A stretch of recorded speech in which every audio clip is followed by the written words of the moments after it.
Hey everyone, this is your cncHD and welcome to a new game which I wanted to show you. And yeah, you might be wondering what this pixel graphic thingy is, and I will get right into it.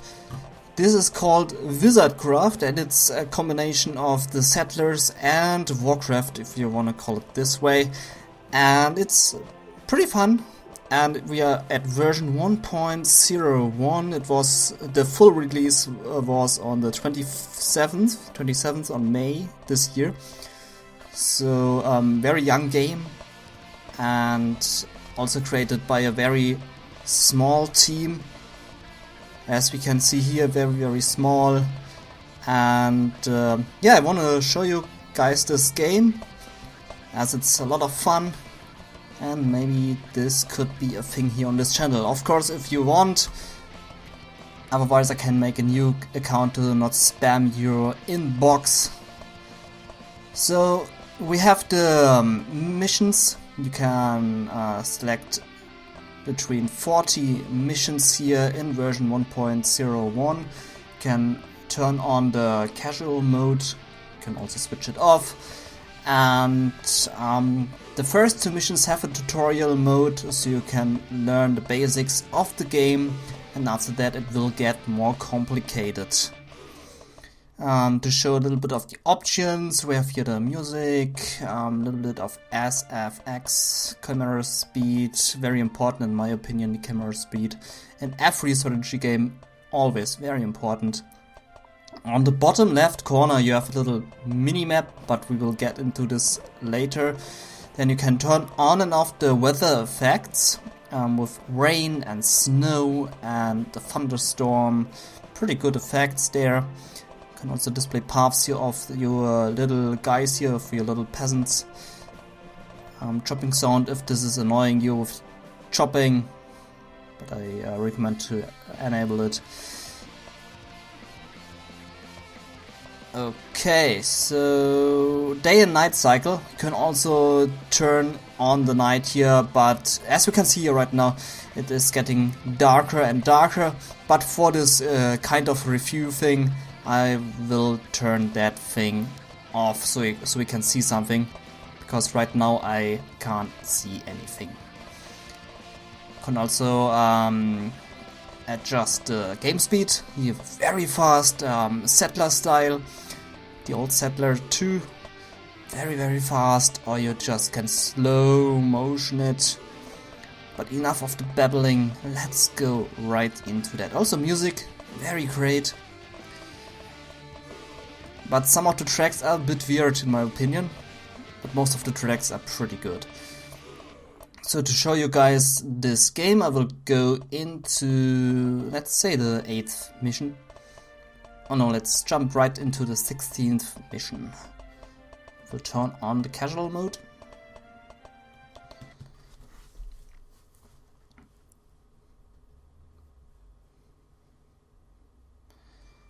Okay, so here at the bottom left you have the minimap. If it works, so it's still in a very early version, so sometimes it doesn't work. Okay, so I had to restart the game, but now it works. So here we have the little minimap. We also have an ally here at the bottom right corner. We are playing on a snowy map. And for the beginning, you start with your town hall. If this building falls, gets destroyed, then you lose. Very simple. So for the introduction of this game, you have your little houses for your peasants. You have a limit of 120 peasants in the missions, and you can produce 150 military units. Every military unit counts as one, so if you build a dragon for example, this dragon counts as a 1, which is pretty awesome. In most of the games, the dragon, for example, counts as 4 or 6 units. Okay, so at first what you have to do is build a few more houses, get more peasants at work, so you can increase your production. It's a little bit like settlers, like I said. So here we have the selection between a small house, which gives you 10 more peasants, or you can choose the large house, which gives you 30 more peasants. I like to build 3 large houses at the beginning. Also here at the top you have the planks, 75 stones, and a large house costs 15 planks and 15 stone.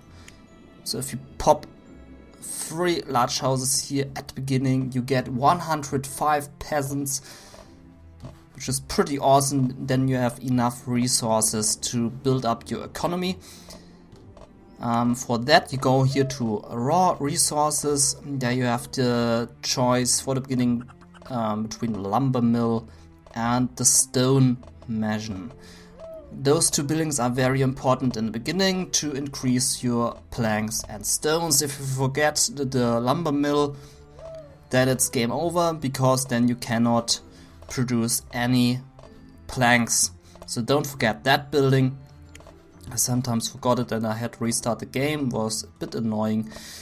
So 3 for the beginning should do the job, and for the stone we can build a stone mason right away.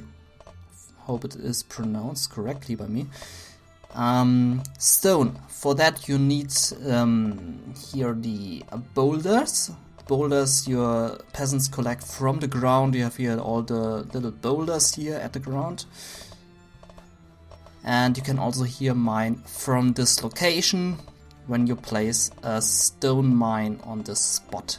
It has infinite stone boulders, so you don't need to worry about running out of stone in the late game. Maybe this will change in the later versions, but for now it is unlimited, so you have infinite supplies here. Also gold, stone, coal and iron at the top. Those are the resources, and you have of course here wood. This little chopper button. You can place it down wherever you want. You can place it down, for example, here on the right, and then your peasants will go to the right spot and chop down the wood there. This is very cool when you want to chop down a path to whatever location you want to go to. Okay, here we have a little snow effect to show the weather a little bit, and we have chests here. The chests are pretty good. They contain all goods you can produce in this game, so that is pretty good. Okay, so the stone cutter is producing those stone things, cut stone. Not sure what the name for that is. Cut stone, okay. Pretty simple name. Okay, usually at the beginning you need 2 or 3 stone cutters to have a solid income of stones and planks.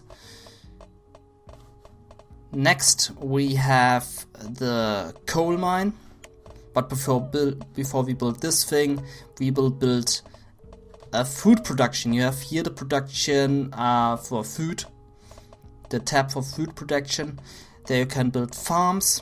You can build a bakery like in the Settlers, or you can build an animal farm to hunt those animals down and get some meat out of them.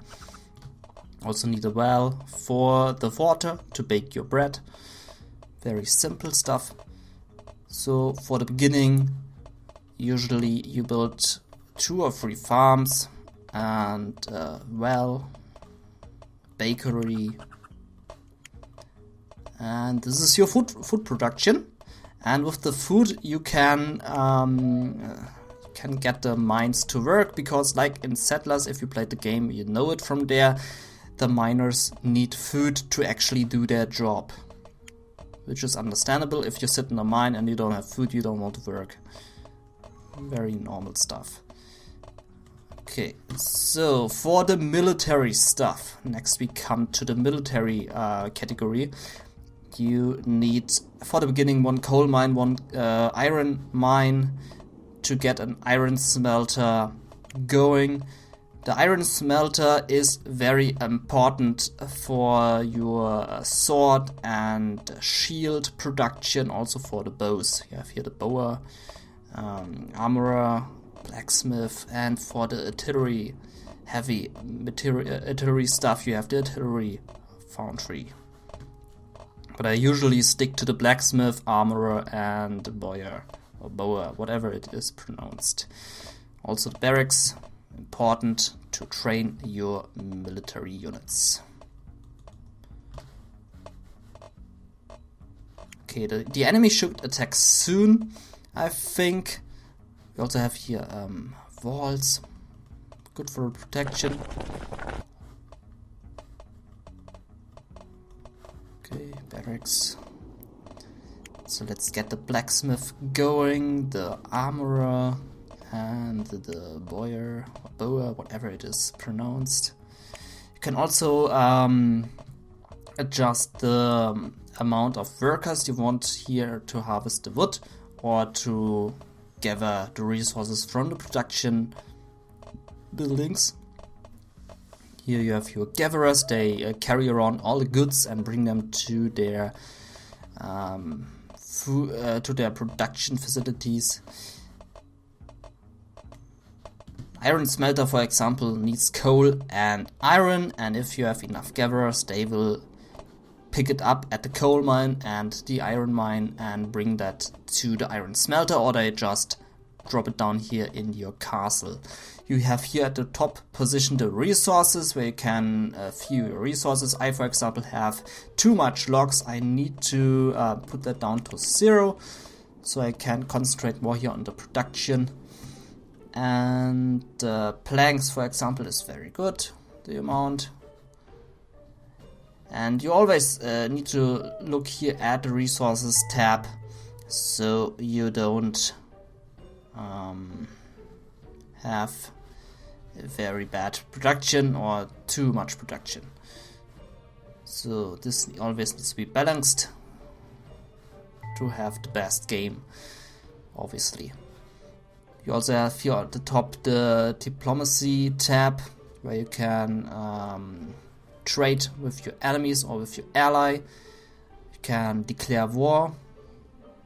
Here, for example, the yellow player, this is my ally. I could declare war now, and then he would go on a rampage against me. Okay, that's basically it for this game. And I would say let's go to the military stuff. You can train your troops here, an archer for the beginning and some knights for the beginning. You also have champions. I'm not very sure what the difference is between a champion and a portable cannon, because both units are the same unit. You get a guy with a cannon in front of him. So maybe this is a bug. I'm not very sure, but both units are the same but cost different resources. Then you have the Dark Knight, your champion basically. He requires a sword, gold ingot, and a shield.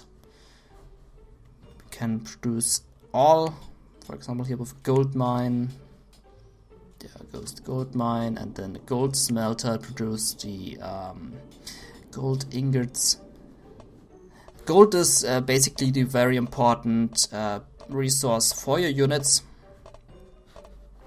Without the gold, you have problems fighting your war.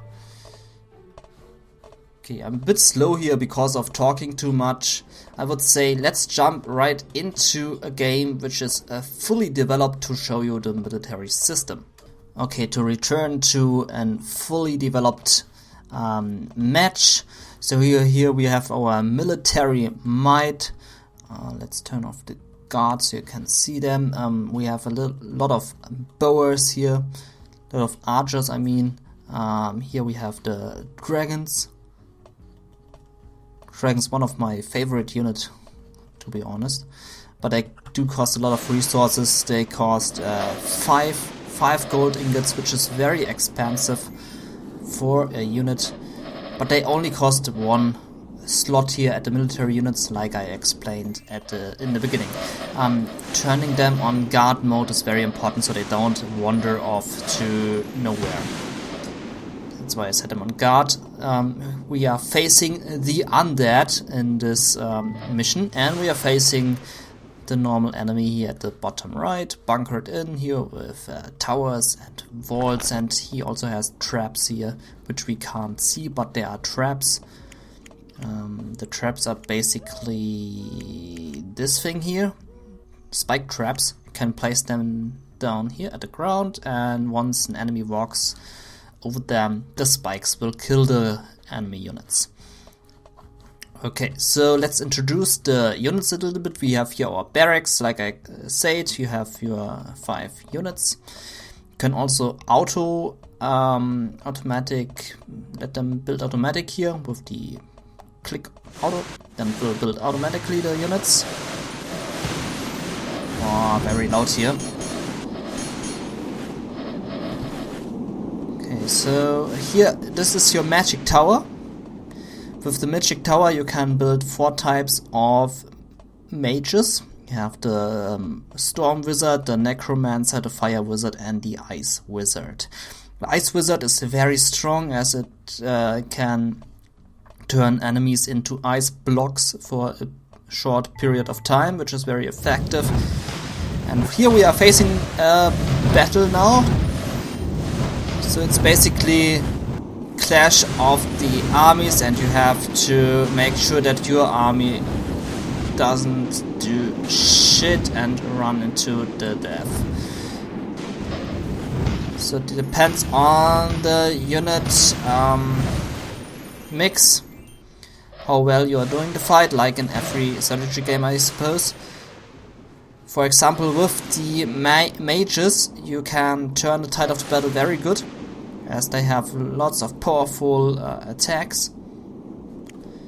Let's show off the dragons a little bit. They can, like every dragon, fly over every terrain, like for example across over the woods. Can shoot the undead here like they want. The undeads, if they kill your units will turn into undead too. So don't mess up with them. Oh, my base. You also have a level up system.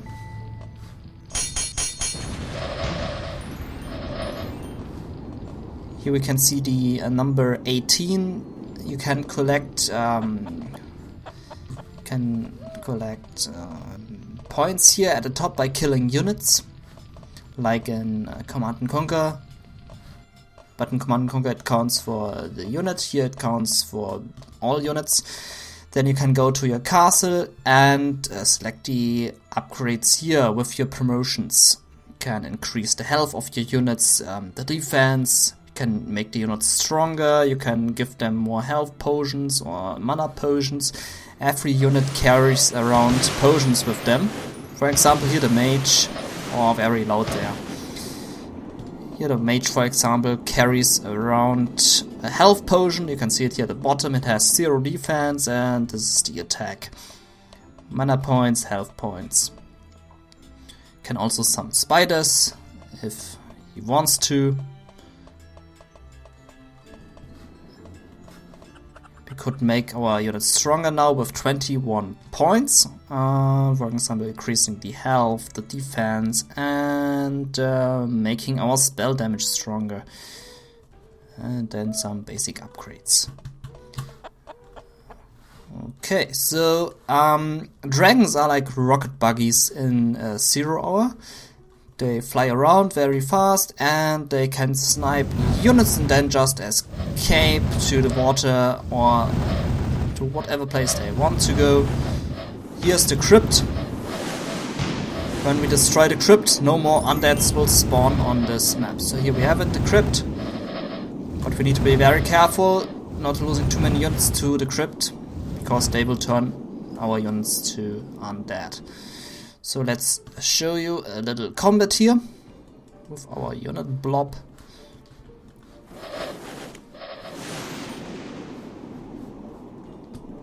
They will basically just ruin this undead guy.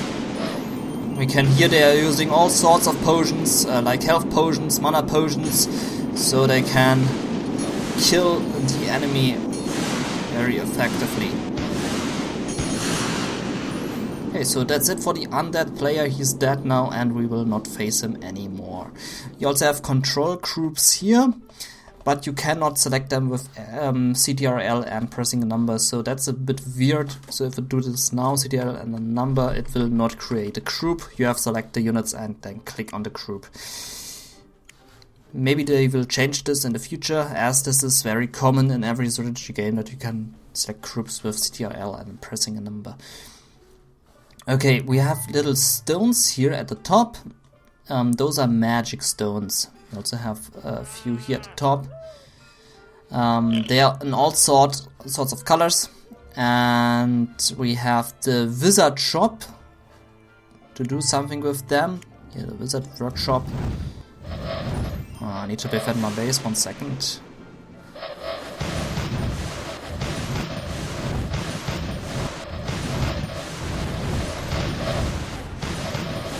So he's running into my traps right now, losing a few units, but not very much. Your towers can hold off a few attacks, but it's better to have your units here to defend your base very well. Boom, there he goes. Also your peasants auto-repair the buildings once they are damaged, which is pretty good. Okay, so here with the wizard workshop, you can see it here. Input, you put in logs and all sorts of stones. For example, the green one here at the top right is the green one here at the bottom. Or here at the top, the gray one is this one, the gray one. Gray one is lightning, green is necromancer, red is fire, and blue is ice. With that you can produce magic stuffs, and with the magic stuffs you can produce mages. For example, we can now produce 38 necromancers. Oh, we have a lot of gold. Let's produce a huge dragon army. Then we have here the witch's hut.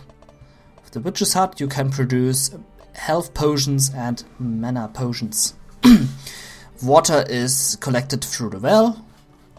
Very basic stuff here with the well, and the other two resources are collected here at the trees. They drop off and your peasants will collect them and bring them to your castle. Okay, so the game is very simple in its basic system. All very simple, not very complicated to understand, and basically you just build up your economy, for example like this, and you then build up your military, build a large army and crush your enemy. I can't wait till multiplayer is out. Right now only single player is available, but once multiplayer will be out, hopefully very soon, then this game will get very competitive, I have the feeling, and it does make a lot of fun. It only costs a few bucks on Steam. For me it costed €11. So very cheap for a lot of fun, and yeah, let's just wreck the opponent. Once your castle is defeated, you are dead. So let's just destroy the castle of our enemy.